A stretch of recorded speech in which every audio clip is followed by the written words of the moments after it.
All right, that last one, the My Brother the Parasite was so good. I felt like I needed to go and play the first one in the series.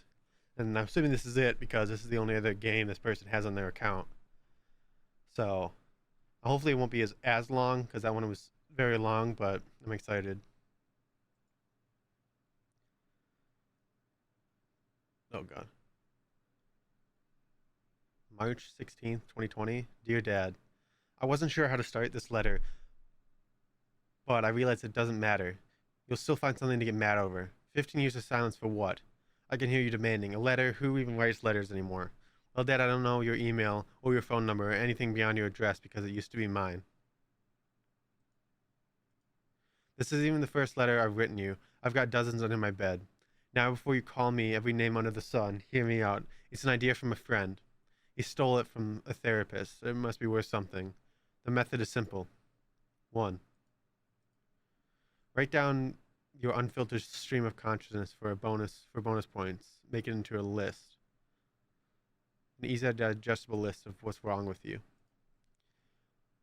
Fold the letter nice and neat, seal it in an envelope, and stamp it. Address it as the letter you would a normal letter. 2. Hide it somewhere you'll forget about. Let it sit and rot until it and your terrible, terrible thoughts waste away into nothing. Let it be an ending. Let it bring you closure. Closure. What a joke. It's temporary relief, deceptive, like an ocean receding for something world shattering, for some world shattering tsunami. For a moment, all is still. For a moment, my head is clear and my shoulders don't sag. But the moment passes. My thoughts crash on the shore, sweeping any walls, unearthing what is better left buried. Decaying bodies brought to life by my own obsession. It's never enough to deter me. Isn't that fucked? Am I delusional, hoping one day I write a letter good enough to make me forget? Because that's the goal, isn't it? Who cares how much of myself I ruin if it means cutting you out?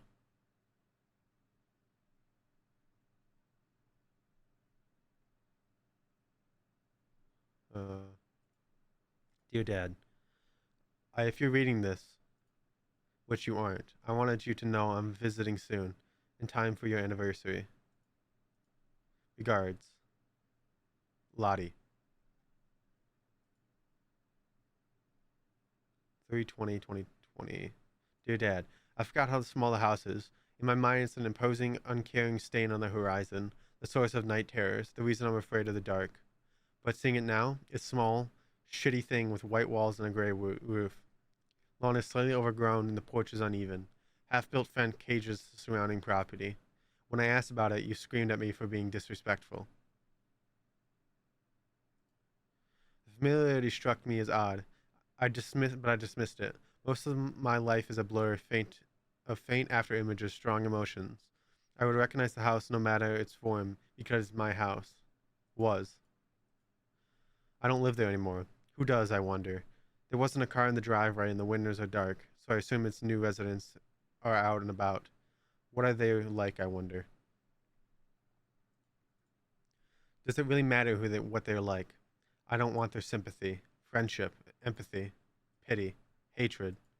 Sympathy, friendship, empathy, pity, hatred. I only need them to allow my intrusion. It is really intruding if the house was made for you. What do I say? Yes, hello, this is my home. Could I take a look around? Live the days I cannot recall? Pay my respects? Pretend like it was good to me? Burn it all down so the ghost of myself can move on? No, you don't understand. My father built this house with his own two hands. He called it his second son. Oh, how he loved to mock me. Which is why the wiring often fails. He had poor circulation, you see. The walls groan at night. He often babbled in his sleep. The floors cracked and rotting. He like an apple from his tree. Stupid, stupid, stupid. I'll figure something out, Dad.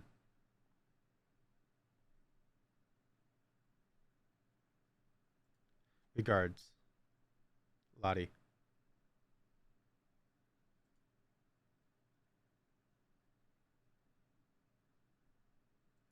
Dear Diary, 3/18, 2005. God help me, I can't do this anymore. Every day is the same. I'm too fucking tired to keep up anymore. How much hate can one man carry? How long do I have to pretend that like it's okay? David told me if I ever needed a place to stay, a place I could stay with him. I'm considering it. But I love him, I really do, and I know he loves me. Why else would he have a kid with me? Why else would he marry me? Why else would he want me to live with him? He's always been so sweet. He's my best friend. What changed? What did I do wrong? 3/25, 2005. If you leave, I'll blow my fucking brains out. I wonder if he's stupid enough to really go through with it. I wonder if it really matters, I ask myself. Is it worth it to stay? Does it get better? Do we end up like his sister's family? Murder, suicide, mother and sons shot dead, bodies painted on the wall. Am I supposed to accept that we're heading towards a three-person closed casket funeral? Till death do us part, right? Should I shouldn't have asked myself these questions. I shouldn't be raising my child in a slaughterhouse. 4/2/2005. Today I choked her for shattering a plate. Next time. Today you choked her for shattering a plate. Next time you said, I'm not stopping. That night she curled up beside me and sobbed until the sun started rising. She asked why you hated her. I didn't have an answer. I can't do this. I'm sorry. It came to this. Please don't do anything drastic. Goodbye.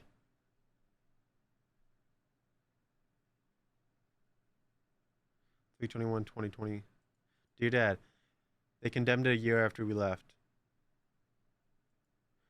I stayed up late last night combing through forms and legal documents and conspiracy theories, trying to figure out if there was any reasonable explanation as to why an abandoned house looks so lived in. Am I hallucinating? It's happened before, but nothing like this. It could be a matter of looking inside. Realistically, there are probably squatters keeping it clean or teenagers using it as a hideout or, I don't know. I don't care the reasons so long as there is one. I need there to be a reason. I wonder if the door is still unlocked. That's how she left it, remember? We left in such a hurry. Mom shook me awake and hurried me, ripped me from the bed and forced me. Shook me awake and hurried into the car. She drove until we got to her brother's house, my uncle's house. When Mom died, I had an innate intentional traffic collision chosen method of suicide where speed limits are high enough to produce fatal deceleration. I had naive hope that he would take me in like he did that night. He didn't. 40% of foster children are between the ages of 13 and 21.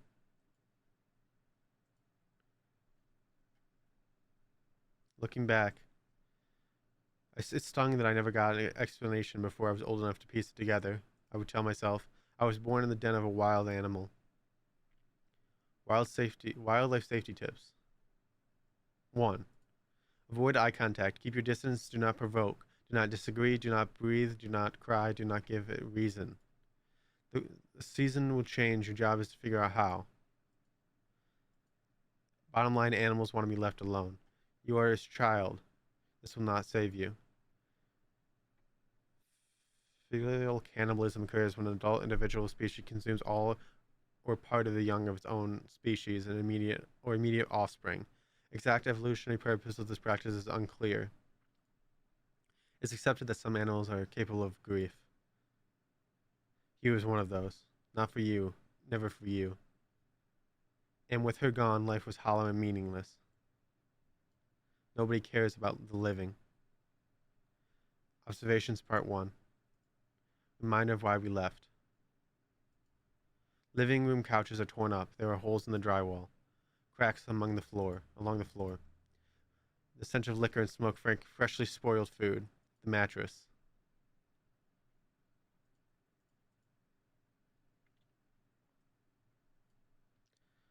Right, the mattress. That's where Mom slept. It's pushed next to a fireplace, and we never lit, beneath the ceiling that started sagging a year after we moved in. He meant to fix it within the month. History repeats itself, and nothing changes. So we learned to live with it. We learned to ignore it, even as the drooping tiles began to split, revealing the void. of an attic.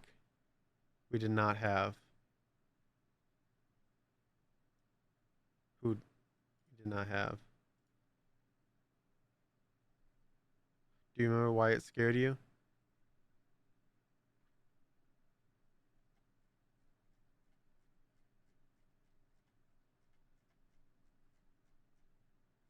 Ugh. Dad liked to say, "In this house, you are never alone." I thought he was trying to comfort me. Now I think maybe it was a warning. The Rat King. 1. A rat king is a king of collection. The rat king is a collection of rats, tails intertwined and bound together in some way. This may result of an entangling material like hair, sticky substance, or such as sap or gum, and the tails being tied together. In this particular instance, the rodents became trapped. It's more than just the living room. Rodents looks at the entire thing. I swear to God, does trapped in the mother's nest, self into a giant knot. How is it forgotten? The rats stuck together do not survive long. They are in agony, distress, until they either separate or die. The living room, the bathroom, the kitchen, but the master bedroom is locked. Observations Part 2. What is wrong with my house? A list. There are no signs of dust, mold, or anything denoting the house has aged. Before doesn't mean new, it's still shit. Water works. Hot water too, but it takes ages to heat up. Nothing says childhood like an ice cold shower. Electricity works, kind of. The microwave is functional, the fridge is cold, though empty, and stove fires up without a problem. Despite this, the lights won't turn on. I'm glad we never got curtains. Everything feels smaller. Unsure this if this is an actual observation of reality of growing up. Tried to pick the lock on the master bedroom. Discovered it's not just locked, the door is jammed. What are you hiding? Dear Dad, I haven't checked the basement yet. I don't see a reason to. I know what it'll look like. I'm scared, Dad. I'm scared I can't stay away. The basement makes me think about what we left behind. Winter spent organizing, trying our hardest to contain the clutter. We failed, of course, and you and Mom refused to part with most things. Mom preferred to bury instead of how cruel keeps something until you ruin instead of discard. Banish something you once kept. I'm trying my hardest not to let things get to me. Remember, so the only monster in this house has been dead for years. It's rotting. The house is rotting. He is rotting. You just haven't realized. Remember, it's all in your head. Nothing can hurt you but yourself. It'll be better the next day.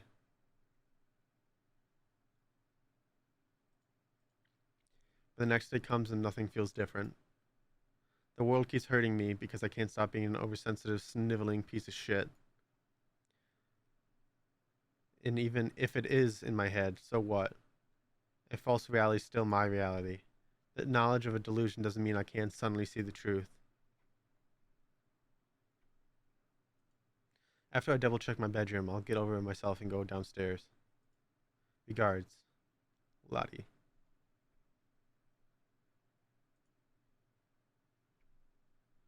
The concrete steps are narrow. The missing handrail still makes me queasy. I do not like feeling just as small as before. I continue. Smell of the wet, earthy, iron floors make my senses. Oh. Floors my senses. Floods my senses. Sorry, cannot read. My hand scrapes against the rough stone walls. I have a distant, childish fear that I will walk down these stairs forever. After about 9 or 10 feet, my foot hits the ground and is submerged in something wet. My phone's flashlight is dim. It smells like It's Slaughterhouse. Oh Christ. I can't do this.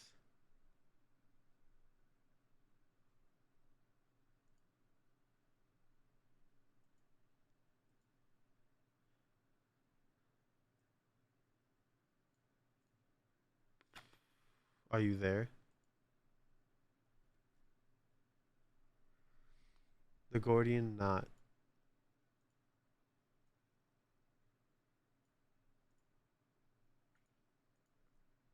Gordian knot is made up of several knots tightly entangled that it is impossible to untie. It is commonly used to describe a complex or unsolved problem. You can hear me, can't you? I know it was you from the moment you opened my door. In 333 BC, Alexander was challenged to untie the knot instead of entangling it. Laboriously as expected, he dramatically cut through with his sword, thus exercising another form of mental genius. There have been others, of course, but they were never right for me. The knot is tied by forming a turn in the end of a rope and then passing a bit in the standing part through. I watched it happen, you know. I never understood why he did it.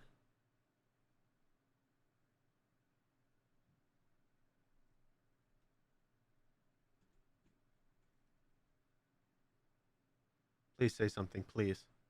What did we do wrong? Please say something, please. I need to get out of this house. Where when has that ever been your choice? Observations part 4, I think.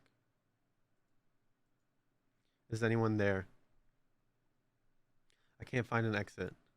It's so dark. A house cannot survive without its occupants. Left alone, the house will fracture and twisted in imitation of what it should be, rotting like any other carcass left for nature. Its wires will falter. Its water will slow to a drip in its pipes are cut off from its life blood. What a delight of time. What a sick, sick joke. The house does not want to die.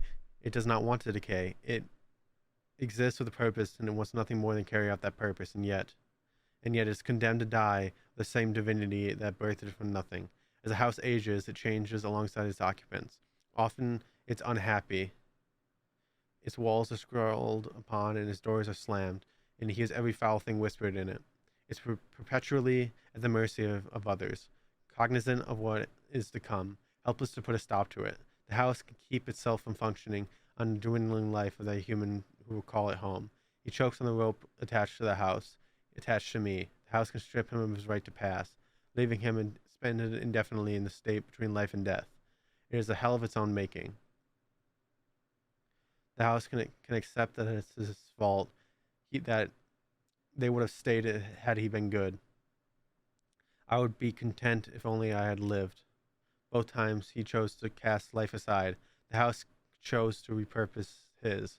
The house chose to repurpose his. The house chose to repurpose his.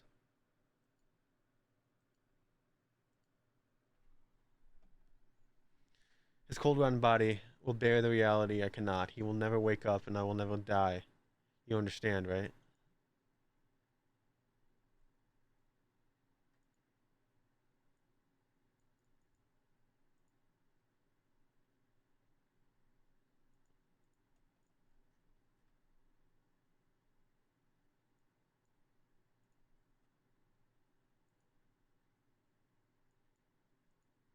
No. Oh, that's clever. That's all right. We have time. I have faith in you. You, dear Dad. I wasn't sure how to start this letter. It's been a few days. I'm still trapped. I don't feel like hungry or thirsty, which is reassuring, horrifying. I've mostly been laying on Mom's mattress. The dark doesn't feel as suffocating when I'm curled up myself. I pretend my eyes are closed. Regards, Lottie.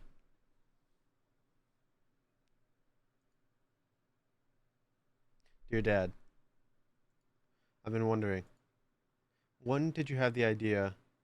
It must have been before we left, right? Months in the making? Years?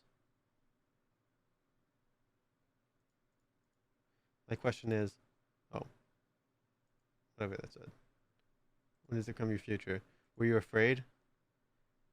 I think I'm tired of being afraid. To my house. If you were to keep going, if you're going to keep me here, I will make you regret it. I smash a hole in the wall. My fist sting. I punch another. WHY.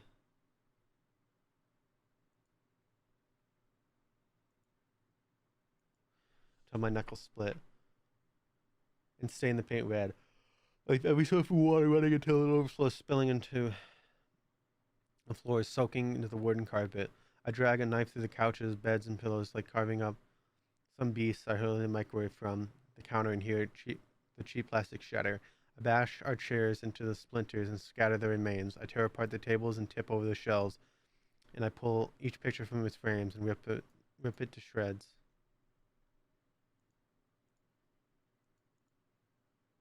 Why? Why? Because I hate you. Because you trapped me before. Because you trapped me now. Because you are worse than him. No wonder he.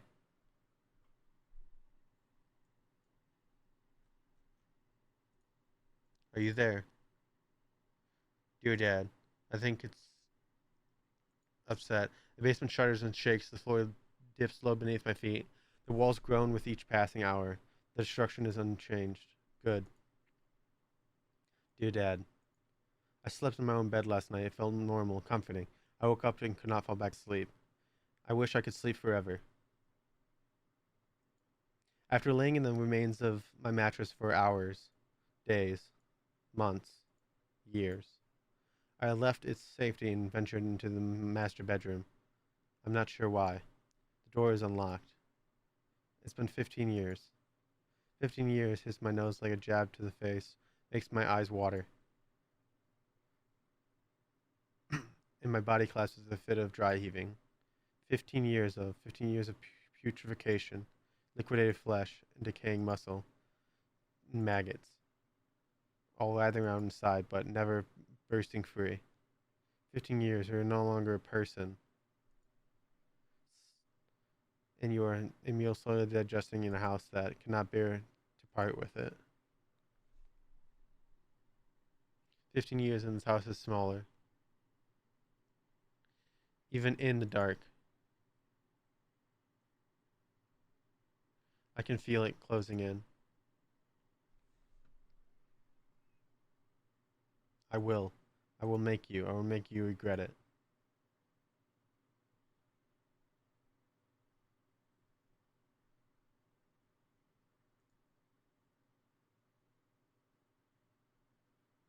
Whew.